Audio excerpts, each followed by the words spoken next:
Hello दोस्तों, मैं दिनेश चौधरी आप सभी का स्वागत करता हूं आपके अपने इस प्लेटफॉर्म पर, अपने इस चैनल पर, जहां हमने याद करने के क्रम को शुरू किया। आप सब लोगों ने जो कमेंट्स किए, आप सब लोगों का जो सहयोग मिला, उससे प्रेरित होकर धीरे-धीरे मैं भी इस क्रम में आगे बढ़ते जा रहा हूं और कोशिश ये कर रहा हूं कि ज़्यादा से ज़्यादा चीज़ें आपको रटवा सकूं, याद करवा सकूं। आप सब लोग याद रखिए, कमेंट ही इस क्लास का आधार है। जितना ज्यादा आप लोग इसे शेयर करेंगे और जितना ज्यादा समर्थन प्रदान करेंगे, उतना ज्यादा कंटेंट आप तक मैं पहुंचा पाऊंगा। तो चलिए शुरू करते हैं इस नो बकवास सीरीज को, जहां हम केवल काम की बातें, रटने की बात करते हैं, याद करने की बात करते हैं। चलिए शुरू करते हैं भगवान श्री गणेश का नाम लेकर, श्री गणेशाय नमः कहते हुए और मेरे शिक्षक श्री सुरेश पटेल सर को नमन करते हुए हम मूल विषय पर आते हैं। आज हम पढ़ने वाले हैं एक सरप्राइजिंग टॉपिक, जहां से एक नंबर एग्जाम में गारंटी के साथ पक्का होता है, बहुआयामी गरीबी सूचकांक। पुराने पेपर्स अगर हम उठा करके स्टडी करें तो आधा दर्जन से भी ज्यादा जो एमपीपीएससी के एग्जाम हुए हैं, उनमें इससे एक नहीं दो दो प्रश्न हैं और 100% एग्जाम्स ऐसे हैं जहां एक प्रश्न कंफर्म है। तो चलिए शुरू करते हैं। उससे पहले एक बात आप सभी को मैं याद दिला दूं कि अगर ये क्लास अच्छी लगती है, ये आपके लिए एक सरप्राइजिंग क्लास है। अगर आपको ये अच्छी लगती है तो इसके बाद इससे भी बेहतर और एक बेहतरीन टॉपिक गिफ्ट के रूप में आप सभी को मैं गिफ्ट करूंगा। अगर इस क्लास पर 100 से अधिक कमेंट आप लोग कर पाते हैं, पहुंचा पाते हैं इसे, उतना जितना मैं चाहता हूं कि ये उन बच्चों तक पहुंचे जो किसी न किसी कारण से अभाव में या भटकाव में अपने लक्ष्य को मेहनत करने के बाद प्राप्त नहीं कर पाते। शुरू करते हैं। एमपीआई मतलब मल्टी पॉवर्टी इंडेक्स, बहुआयामी गरीबी सूचकांक। इसके बारे में कुछ बेसिक से बहुत अच्छी बातें मैं आपके सामने रखता हूं। भारत ने राष्ट्रीय, राज्य और जिला स्तर पर गरीबी के उन्मूलन की निगरानी और उसके समाधान के लिए एमपीआई बनाया है। क्यों बनाया है? बहुत कॉमन, 3 स्तरों पर, राष्ट्रीय, राज्य और जिला स्तर पर गरीबी उन्मूलन, कम करने की निगरानी करने के लिए यह बनाया है। सूचकांक विकास का दायित्व किसे दिया गया है? नीति आयोग को। ये सब एक एक प्रश्न है जो मैं फैक्ट बता रहा हूं, एक एक प्रश्न है एग्जाम में। और आगे बढ़ते हैं। इसकी रिपोर्ट का प्रकाशन, पहली रिपोर्ट नवंबर 2021 में आई थी और नवंबर 2023 में सेकेंड रिपोर्ट आई। आज जिस रिपोर्ट की बात कर रहे हैं, ये थर्ड रिपोर्ट है जो टुकड़ों टुकड़ों में प्रेषित की गई, इसलिए तारीख नहीं बताऊंगा मैं। 3 रिपोर्ट इसकी आ चुकी है। अगले पॉइंट पर चलते हैं। Multi poverty index, MPI, UNDP, United Nation development programme, और एक और संस्था है OPHI, Oxford poverty and human development इंटीमेशन। इन दोनों के सहयोग से विकसित किया गया। देखो कितना भयंकर सा प्रश्न एमपीपीएससी ने पूछा था कि एमपीआई मतलब बहुआयामी गरीबी सूचकांक किसके सहयोग से बनाया गया, किसके द्वारा बनाया गया। और 4 ऑप्शन में पता है उसने, एक ऑप्शन यूएनडीपी रखा, दूसरा ऑप्शन ये रखा, तीसरा ऑप्शन नीति आयोग रखा और चौथा ऑप्शन इन सभी के सहयोग से। आप सोचो कि कैसे आंसर किया जाए अगर जानकारी अच्छी ना हो, केवल किसी का सुना सुनाया सा नोट्स पढ़ लिया हो तो काम ही नहीं चलेगा, पूरी इंफॉर्मेशन चाहिए। एमपीआई की पद्धति क्या है? 100% गारंटी देता हूं कि ये प्रश्न आपको याद नहीं है, इसे रट लो। कौन सी पद्धति है? एल्कायर फॉस्टर पद्धति। भाई एमपीआई तैयार करने के लिए कौन सी प्रोसीजर, कौन सी पद्धति उपयोग की गई है? एल्काइन फॉस्टर पद्धति यूज की गई है। 3 प्रमुख आयाम कौन से हैं? स्वास्थ्य, शिक्षा और जीवन गुणवत्ता। एमपीपीएससी ने एक प्रश्न बनाया, 4 ऑप्शन दिए, स्वास्थ्य, शिक्षा, जीवन स्तर या जीवन की लाइफ एक्सपेक्टेंसी और जीवन गुणवत्ता। उनमें से एक कौन सा नहीं है पूछ लिया। कितना भयंकर प्रश्न है अगर जानकारी का रूट नहीं पता हो, बेस नहीं पता हो। और आगे बढ़ते हैं। लिविंग नो वन बिहाइंड, की परिकल्पना पर आधारित है। भाई एमपीआई इंडेक्स किस बेस पर, किस विचारधारा पर आधारित है? लिविंग नो वन बिहाइंड, कोई भी पीछे ना छूट जाए, कोई एक भी व्यक्ति पीछे ना छूट जाए, इस विचारधारा पर आधारित है, जिसे लिविंग नो वन बिहाइंड कहते हैं। वैश्विक स्तर पर एमपीआई 10 संकेतकों पर आधारित है। आपको रटा हुआ होना चाहिए कि पूरे विश्व में एमपीआई चलता है जो 10 संकेतों पर काम करता है। भारत अकेला ऐसा देश है जहां 2 नए संकेतक, अतिरिक्त संकेतक इसमें जोड़े गए, अर्थात कुल 12 संकेतकों पर काम करता है। 12 संकेतकों पर काम करता है। पहला 11वां जो संकेतक है वो मात्र स्वास्थ्य है, और 12वां संकेतक बैंक खाते का स्वामित्व। ये 2 ऐसे संकेतक है जो केवल भारत के लिए लागू किए गए हैं, भारत के लिए वो एप्लीकेबल हैं। बाकी दुनिया में 10 संकेतक हैं। इस पर अभी जो प्रिंसिपल ग्रेड या थोड़े दिन पहले एक परीक्षा हुई उसी पे प्रश्न पूछ लिया। अब एमपीआई जो एग्जाम जो इंडेक्स है वो 3 बेसिक चीजों पर, स्वास्थ्य, शिक्षा और जीवन स्तर, इन 3 आधारों पर बनता है, और तीनों का 1/3 योगदान होता है। मतलब तीनों का 33% योगदान लेकर के ये बना लिया जाता है। स्वास्थ्य जो पहला इंडिकेशन है उसमें खुद में 3 चीजें हैं। पहला पोषण, दूसरा बाल एवं किशोर स्वास्थ्य, किशोर मृत्यु दर, और मातृ स्वास्थ्य। 3 चीजें हैं स्वास्थ्य के अंदर, 2 चीजें हैं शिक्षा के अंदर, और 7 चीजें हैं जीवन स्तर के अंदर। 3 चीजें कहां हैं? स्वास्थ्य के अंदर। स्वास्थ्य में कितने हैं? 3, और तीनों को 1/12 1/12 1/12 जो है वो वेटेज दिया गया है। शिक्षा में केवल 2 बातें हैं, विद्यालयीन शिक्षा के वर्ष और विद्यालय में उपस्थिति, इन दोनों के आधार पर बनाया जाता है। तीसरा है जीवन स्तर, जिसमें अपने आप में बहुत सारे सूचकांक हैं या उसमें बहुत सारे आधार होते हैं। याद रखना, इसमें अपने आप में 7 आधार होते हैं। तो 7 इसके, 2 शिक्षा के और 3 हमारे स्वास्थ्य के, सबको जोड़ो तो 12 आधार या संकेतकों के आधार पर निर्मित होता है हमारा बहुआयामी गरीबी सूचकांक। खाना पकाने के लिए ईंधन कौन सा है? शौचालय है या नहीं, पेयजल है या नहीं, विद्युत है या नहीं, आवास कच्चा है पक्का, संपत्ति में मालिकाना हक है या नहीं, और बैंक खातों में कितनी भागीदारी, कितने लोग हैं जिनकी बैंक खातों तक पहुंच है। इन 7 पॉइंट्स को मिला करके, या 12 जो टोटल पॉइंट है स्वास्थ्य, शिक्षा और जीवन गुणवत्ता के, इन तीनों के वेटेज के आधार पर हर राज्य, हर जिले और देश के अलग अलग हिस्सों की रैंकिंग होती है और नापा जाता है कि भारत में गरीबी कम हुई है या नहीं हुई है। याद रखना, एल्केन फॉरेस्टर पद्धति कैसी है? दोहरी कट ऑफ गणना विधि है। कैसी है? दोहरी कट ऑफ गणना विधि, इसके माध्यम से काम करती है। ये भी प्रश्न पूछा है। नेशनल फैमिली हेल्थ सर्वे को आधार बनाया जाता है और उसके हिसाब से सबसे गरीब राज्य कौन से हैं? बिहार, झारखंड, मेघालय, यूपी, और 5वें नंबर पर आता है एमपी। क्वेश्चन पूछा जा सकता है कि स्वास्थ्य आंकड़ों या नेशनल फैमिली हेल्थ सर्वे या बहुआयामी गरीबी सूचकांक में सबसे गरीब राज्य का दर्जा किसे दिया गया है? बिहार को। और पूछा जा सकता है कि मध्य प्रदेश का स्थान कौन सा है? 5वां। सबसे न्यूनतम गरीब राज्य कौन सा है? केरल और यूनियन टेरिटरी पुडुचेरी। रट करके रख लेना, एक एक बात काम की है, बिना काम की बात खोलूंगा ही नहीं आपके सामने। और अगले पॉइंट पर आते हैं। अब जो आंकड़े दे रहा हूं ये रटने के हैं, एकदम घोटा घोट करने के हैं, और मैं भी कोडिंग से रटवाऊंगा।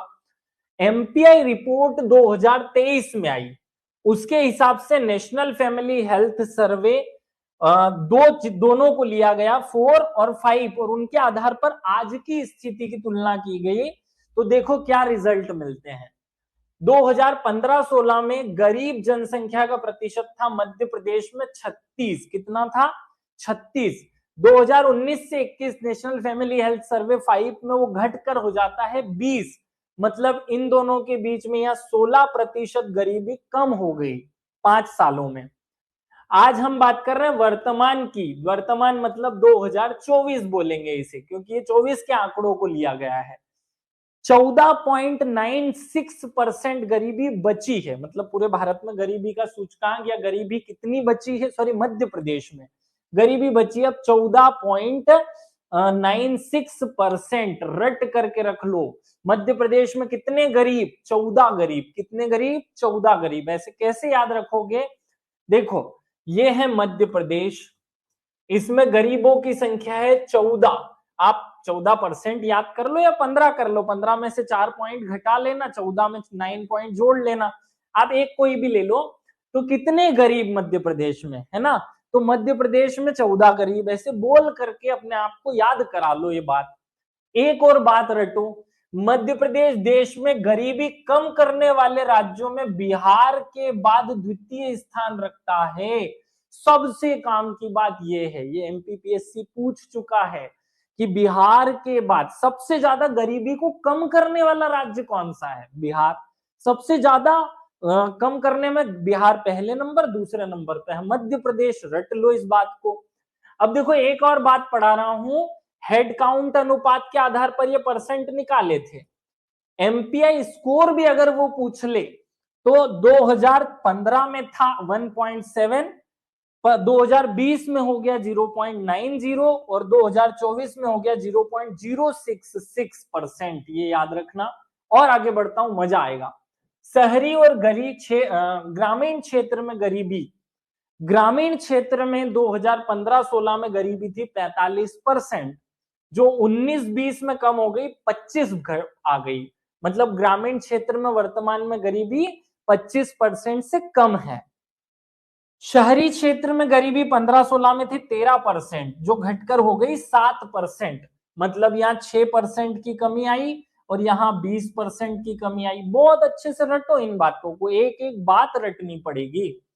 अब ध्यान से सुनना इस वाले पॉइंट को। मध्य प्रदेश में गरीब जिले कौन कौन से, ये और आगे बताऊंगा। झाबुआ, अलीराजपुर, श्योपुर, ये 3 सबसे गरीब जिले। सबसे गरीब की लिस्ट में सबसे टॉप 3 गरीब जिले हैं झाबुआ, अलीराजपुर और श्योपुर। कैसे याद करोगे?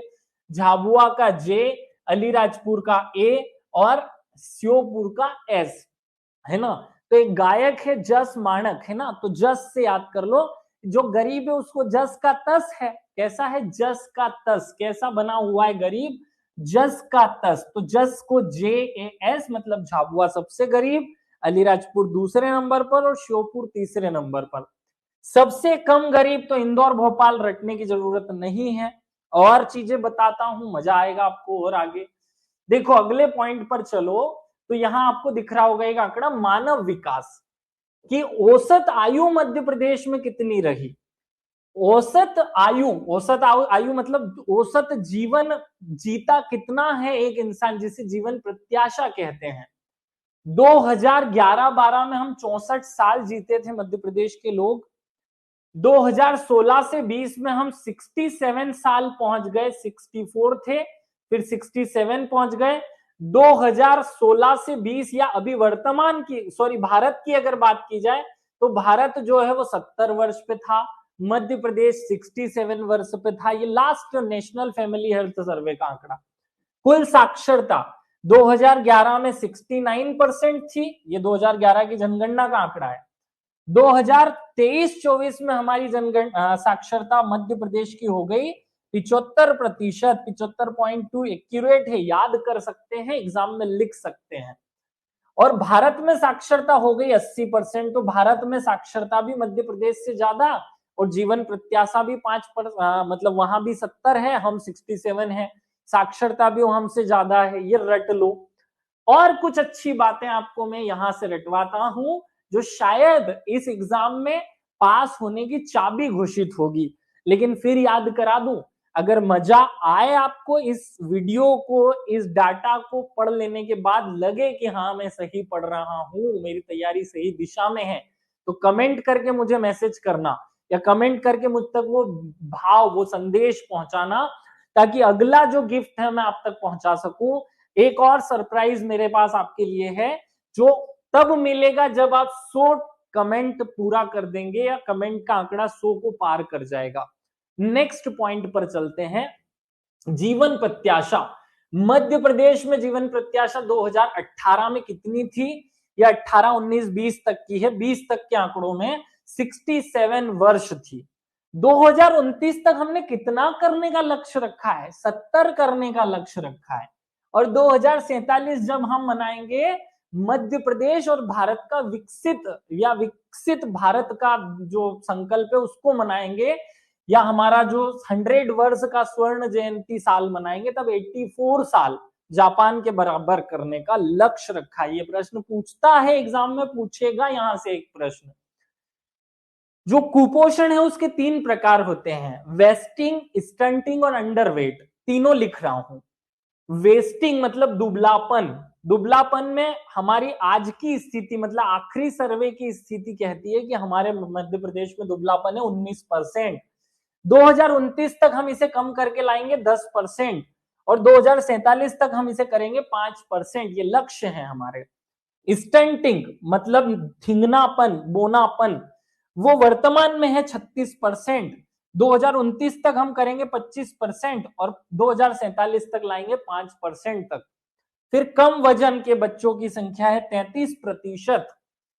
20% करना है 2029 तक, और 5% करना है 2047 तक। ये सब 5% की रेंज वाले हैं। रट करके रख लो, आसानी से याद रहेगा। ये एक बार पढ़ो और याद रहे।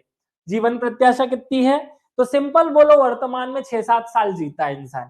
फिर कितनी करनी है? तो हम सब साथ साथ जिए, 70 साल जिए, ऐसा करना है। तो 6-7 साल वर्तमान में है, 70 जिए मतलब सब पेट भर के तर-बतर जिए, उतना करना है। और 84 योनियों में भटकना ना पड़े, इसलिए 84 2047 का लक्ष्य। देखो 3 अंक याद हुए। 67 मतलब मैंने सरल किया 6-7 साल। कितना करना है कि सब साथ साथ जिए, 70 साल जिए। और लक्ष्य क्या है कि 84 योनियों में भटकना ना पड़े, 84 हो जाए। वेस्टिंग मतलब दुबला। कितना दुबला? तो वो 19-20 है, बस इतना दुबला है। हर आदमी 19-20 है। तो 19 दुबलापन कितना? 19। कम कितना करना है? 10, और कम करना है 5। ठिंगना, कितना ठिंगना है? तो 3 फीट, 6 फीट का होना चाहिए, 3 फीट का है। कितना है? 6 फीट का होना चाहिए, 3 का है। इतना ठिंगना है। 36% वर्तमान में है। और कम वजन, तो कितना कम वजन है? बहुत कम वजन है, 3-3 किलो वजन है। मतलब 33% हमारे मध्य प्रदेश में आंकड़ा है। ये रट करके रख लो, बहुत काम का है डाटा जो मैं दे रहा हूं। बहुत बड़ा एक पीडीएफ निचोड़ करके आपके सामने लाया हूं, इसको रट लेना। और आंकड़े मेरे जो हैं उसमें ये नहीं कहूंगा मैं कि सरकारी सोर्स से नहीं है। हर बात जो पढ़ा रहा हूं वो सरकारी सोर्स से है, मन से एक भी बात नहीं है। जो पढ़ा रहा हूं वो सब ऑथेंटिक है, सोर्स अवेलेबल है। बिना सोर्स के कुछ नहीं पढ़ा रहा हूं। आप निश्चिंत होकर के आंख बंद करके पढ़ ले।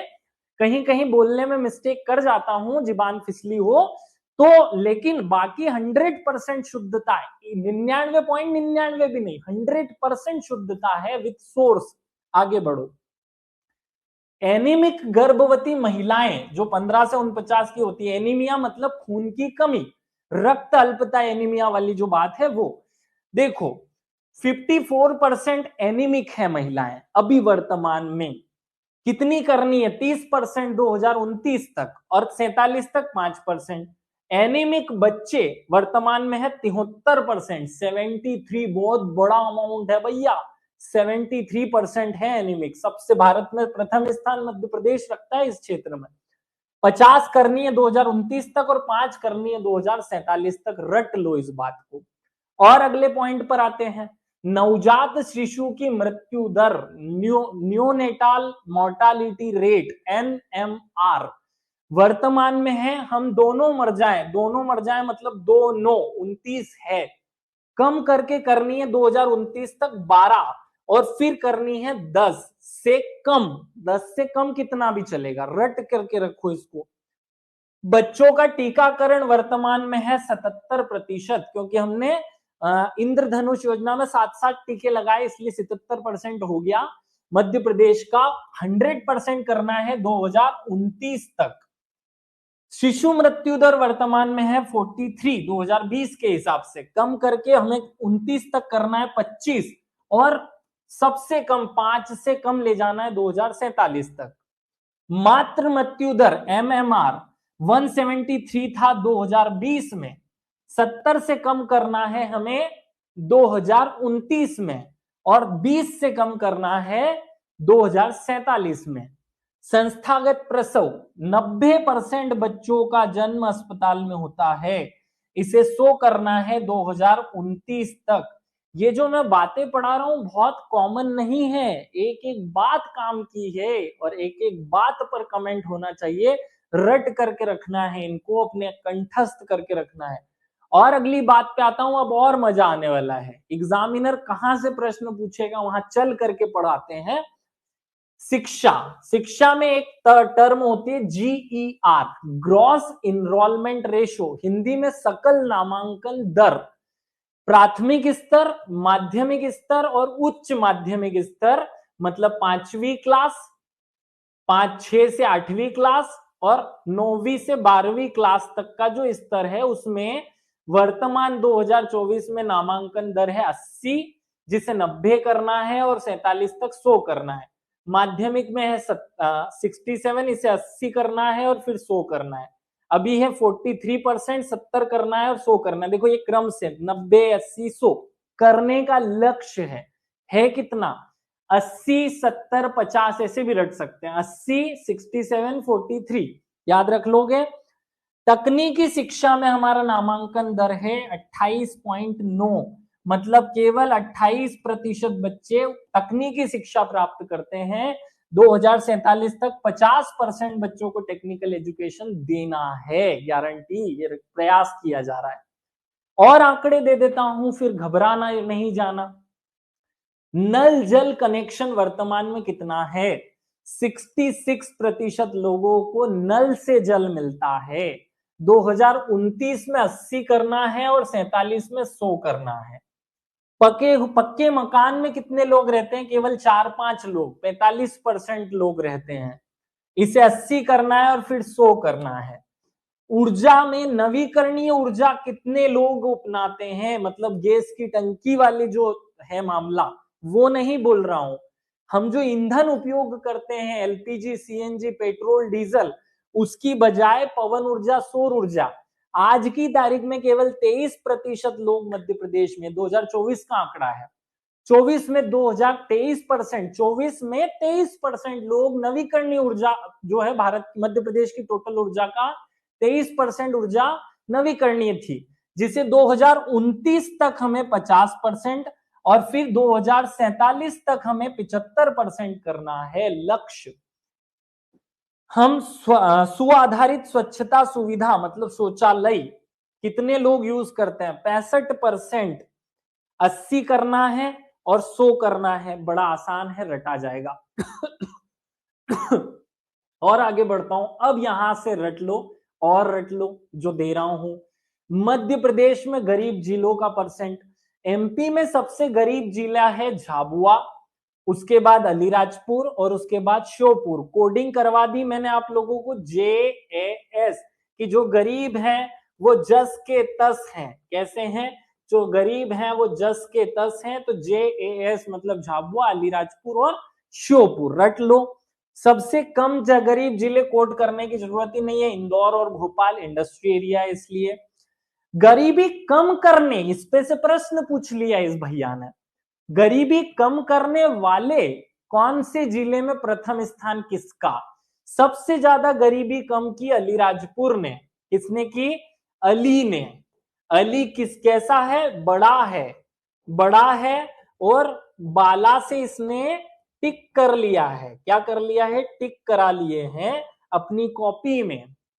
अली बड़ा पहलवान है, उसने बाला से टिक करा लिए हैं, रटना है ये। अलीराजपुर सबसे ज्यादा गरीबी कम करने वाला राज्य बना, जिला बना।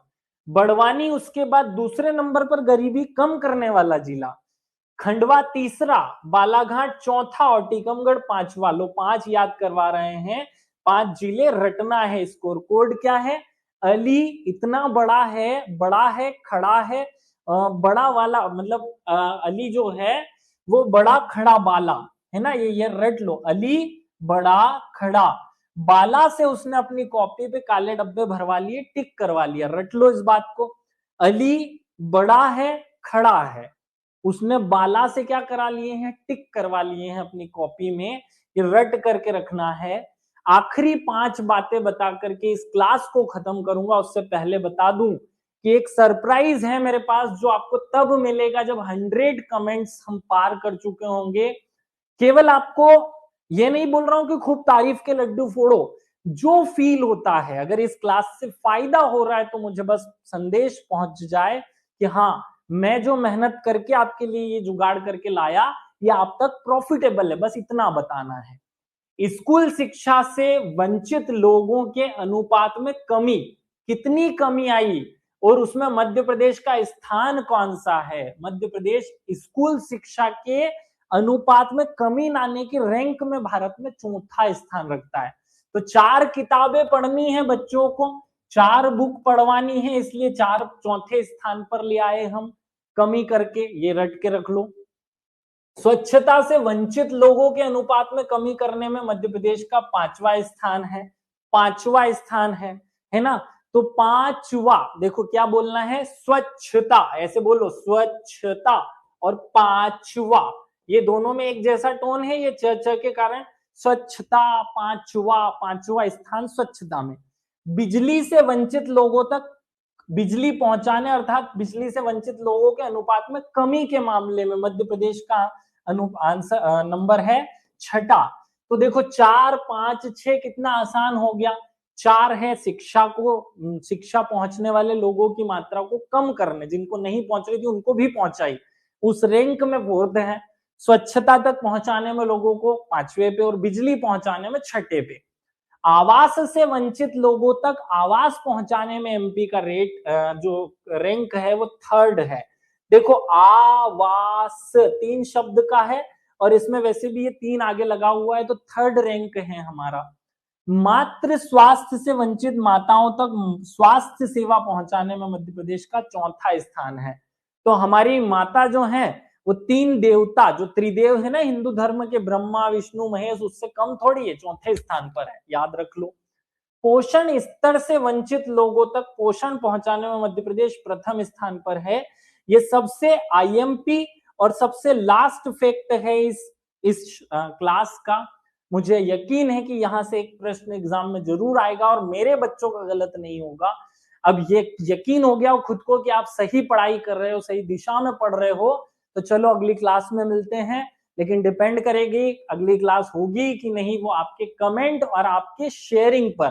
तो आज बोल रहा हूं इस क्लास को हर उस बच्चे तक पहुंचाओ जिसे जरूरत है, जो मेहनत करता है लेकिन जिसका सिलेक्शन नहीं होता। चलिए विदा लेता हूं, भारत माता की जय बोलते हुए सबसे, जय हिंद जय भारत, थैंक यू।